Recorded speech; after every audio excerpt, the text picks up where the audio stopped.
तुर्की में दुनिया की सबसे अहम बैठक शुरू हो चुकी है। दुनिया भर की निगाहें इस बैठक में हैं, जहां अमेरिका, यूरोप और सहयोगी देशों के बीच कई बड़े मुद्दों पर फैसला होना है। 32 देशों के नेता आखिर अब किन किन मुद्दों पर चर्चा कर रहे हैं, एक एक करके सब कुछ बताएंगे आपको। और सीमा पार की एक साजिश, फर्जी पहचान और कई साल तक चलती रही जांच। अब इस पूरे मामले में अदालत का बड़ा फैसला आया है। भारत की सुरक्षा और संप्रभुता से जुड़ा एक ऐसा फैसला जिसमें अवैध घुसपैठ और फर्जी पहचान के पूरे नेटवर्क पर सवाल खड़े हो रहे हैं। अब क्या है पूरा मामला, विस्तार से आज इसे भी बताएंगे आपको। और जमीन आपकी है, लेकिन उसका सबसे बड़ा सबूत अगर सरकारी रिकॉर्ड से गायब हो जाए तो आप क्या करेंगे। बिहार में जमीन के रिकॉर्ड को लेकर बड़ा खुलासा हुआ है। कागजों से जमीनें गायब हैं, दस्तावेज गायब हैं और अब खुद प्रशासन लोगों से मदद मांग रहा है। इससे जुड़ी पूरी जानकारी आज आपको बताएंगे आज के शो में। नमस्कार, खबर प्रधान शो देख रहे हैं आप। मैं हूं संगीता श्रीवास्तव।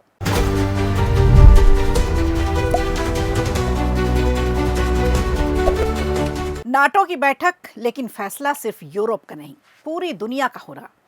तुर्की में जुटे 32 देशों के नेता ऐसे मुद्दों पर चर्चा कर रहे हैं जिनका असर भारत तक में महसूस किया जाएगा। तुर्की की राजधानी अंकारा में 7 और 8 जुलाई को नाटो समिट हो रही है। इसमें 32 देशों के सदस्य राष्ट्राध्यक्ष शामिल हो रहे हैं, जिनमें अमेरिकी राष्ट्रपति डोनाल्ड ट्रंप भी मौजूद है। लेकिन इस बार की बैठक सिर्फ औपचारिक बैठक नहीं है। अमेरिका और यूरोप के बीच बढ़ते मतभेदों के कारण पूरी दुनिया की नज़र इस समिट पर टिकी हुई है। सबसे बड़ा मुद्दा है रक्षा बजट। नाटो देशों ने 2035 तक अपनी जीडीपी का 5% रक्षा क्षेत्र पर खर्च करने का लक्ष्य रखा है। अमेरिका चाहता है कि यूरोपीय देश अपनी सुरक्षा की जिम्मेदारी ज्यादा ना उठाएं। दूसरा बड़ा मुद्दा है यूक्रेन को सैन्य मदद पहुंचाना। रूस के लगातार हमलों के कारण यूक्रेन को एयर डिफेंस सिस्टम और हथियारों की जरूरत है। इस पर भी अहम चर्चा हो रही है। ईरान युद्ध को लेकर भी नाटो के भीतर मतभेद दिखाई दे रहे हैं। कई यूरोपीय देशों ने अमेरिका का खुलकर साथ नहीं दिया, तो कई यूरोपीय देश ऐसे हैं जो ईरान के साथ दिखाई दे रहे हैं। वहीं ट्रंप यूरोप से अमेरिकी सैनिकों की संख्या कम करने की बात भी कर चुके हैं। दूसरी तरफ यूरोप अब अपनी सेना मजबूत करने में जुट गया है। जर्मनी समेत कई देश रक्षा खर्च तेजी से बढ़ा रहे हैं।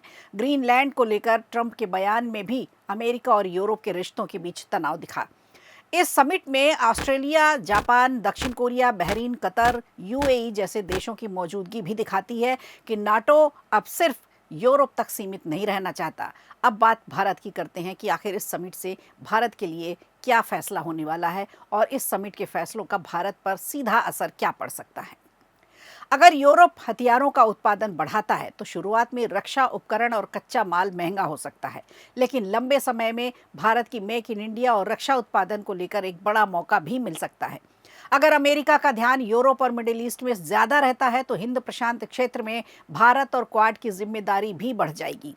इससे भारत की रणनीतिक अहमियत भी और मजबूत होगी। साथ में भारत को अमेरिका, ईरान और रूस तीनों देशों के साथ अपने रिश्तों में संतुलन भी बनाए रखना होगा।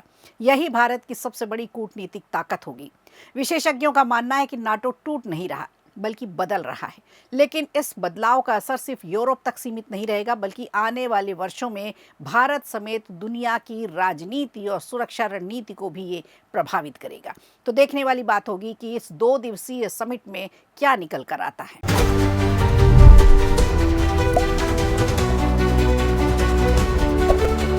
और चुनाव कैसे जीतना है, सरकार कैसे बनानी है, शाह की इस रणनीति का तो खुद बड़े बड़े दिग्गज लोहा मानते हैं। लेकिन अब शाह की नजर पर आ चुका है अवैध घुसपैठियों का पूरा नेटवर्क। भारत में अवैध तरीके से घुसपैठ करने वाले 15 लोगों को लखनऊ की विशेष अदालत ने 5-5 साल की सजा सुनाई है। कोर्ट ने सभी पर 10-10 हजार का जुर्माना भी लगाया है। सजा पाने वालों में 13 बांग्लादेशी हैं और 2 रोहिंग्या शामिल हैं। ये फैसला करीब 5 साल बाद सामने आए एक बड़े घुसपैठ और फर्जी दस्तावेज नेटवर्क से जुड़ा हुआ है। इस मामले का खुलासा उत्तर प्रदेश एटीएस ने 26 अक्टूबर 2021 को किया था। जांच के दौरान कई लोगों को अलग अलग जगहों से गिरफ्तार किया गया था। बाद में पूरी जांच के बाद कोर्ट में चार्जशीट दाखिल की गई। अब एनआईए कोर्ट के जज उमाकांत जिंदल ने सभी आरोपियों को दोषी मानते हुए सजा सुनाई है। जांच में सामने आया है कि ये पूरा नेटवर्क संगठित तरीके से काम कर रहा था। आरोप है कि कुछ बांग्लादेश और कुछ म्यांमार के नागरिकों को अवैध रूप से भारत में प्रवेश कराया गया। पहले उन्हें सीमा पार कराकर पश्चिम बंगाल में छिपाया जाता है, फिर उनकी पहचान बदलने की कोशिश की जाती है।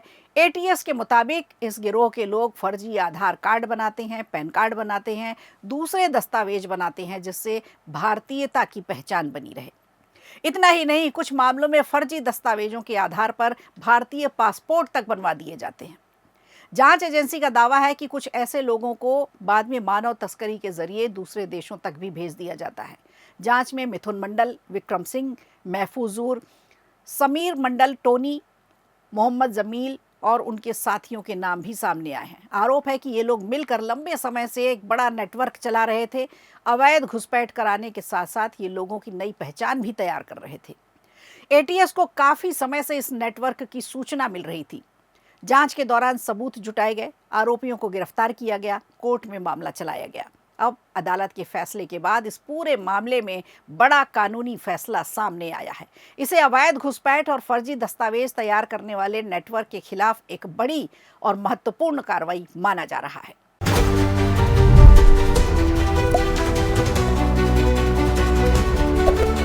और बिहार में 100 साल पुराने जमीन के दस्तावेज अचानक लापता हो गए हैं और अब हजारों लोगों की जमीन से जुड़े काम अटकने का खतरा बढ़ गया है। लोगों की जमीनें कागजों से गायब हो गई हैं। बिहार में इन दिनों विशेष भूमि सर्वे का काम तेजी से चल रहा है। इसी दौरान समस्तीपुर जिले से एक चौंकाने वाली जानकारी सामने आई। यहाँ 17 अंचलों के 140 से ज्यादा राजस्व गांवों के करीब 100 साल पुराने CS यानी कैडेस्ट्रल सर्वे खतियान सरकारी रिकॉर्ड ही नहीं मिल रहे हैं।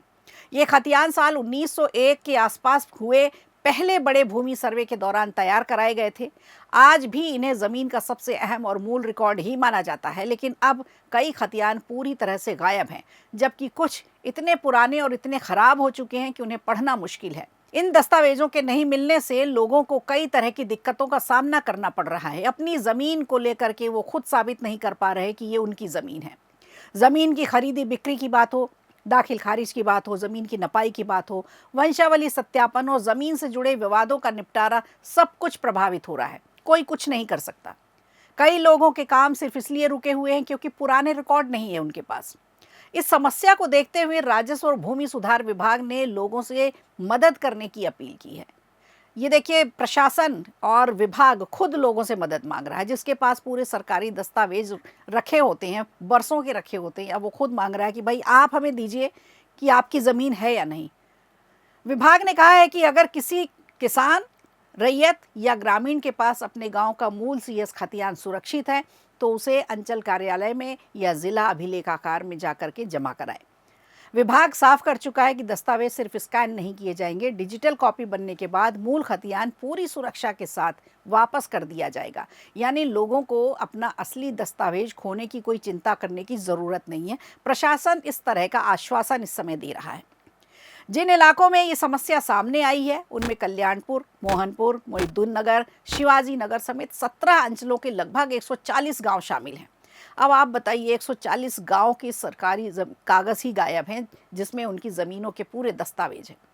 सरकार का लक्ष्य इन पुराने दस्तावेजों को डिजिटल रूप में सुरक्षित रखना है ताकि भविष्य में रिकॉर्ड खोने या खराब होने का खतरा ही खत्म हो जाए। डिजिटल रिकॉर्ड तैयार होने के बाद लोग अपने अपने गांव का खतियान ऑनलाइन देख सकेंगे, ज़रूरत पड़ने पर घर बैठे उसे डाउनलोड भी कर सकेंगे। ज़मीन से जुड़े जानकारों का कहना है कि पुराने खतियान किसी भी ज़मीन का सबसे मजबूत कानूनी आधार होते हैं। इसलिए अगर किसी के पास अपने गांव का पुराना CS खतियान है तो उसे विभाग के साथ साझा करें, जमा कराएं। इससे न सिर्फ उसका रिकॉर्ड सुरक्षित रहेगा बल्कि पूरे ज़िले के लैंड रिकॉर्ड को बचाने में भी मदद मिलेगी। ये सब कुछ तो ठीक है, लेकिन सबसे ज़रूरी बात यह है कि वो दस्तावेज कहाँ हैं। दस्तावेज ही गायब हो गए हैं तो कोई कैसे साबित करेगा कि ये हमारी ज़मीन है। बहुत कम लोग ऐसे होंगे जिनके पास पुराने दस्तावेज पड़े होंगे, और पड़े भी होंगे तो वो ऐसी स्थिति में होंगे जिन्हें ना पढ़ा जा सकता है ना समझा जा सकता है। तो अब देखने वाली बात होगी कि बिहार सरकार अब इस सर्वे को लेकर के क्या कदम उठाती है। तो खबर प्रधान शो में आज के लिए इतना ही। दीजिए इजाजत, नमस्कार। वीडियो अच्छा लगा हो तो लाइक कीजिए, शेयर कीजिए और कमेंट बॉक्स में हमें ज़रूर बताइए।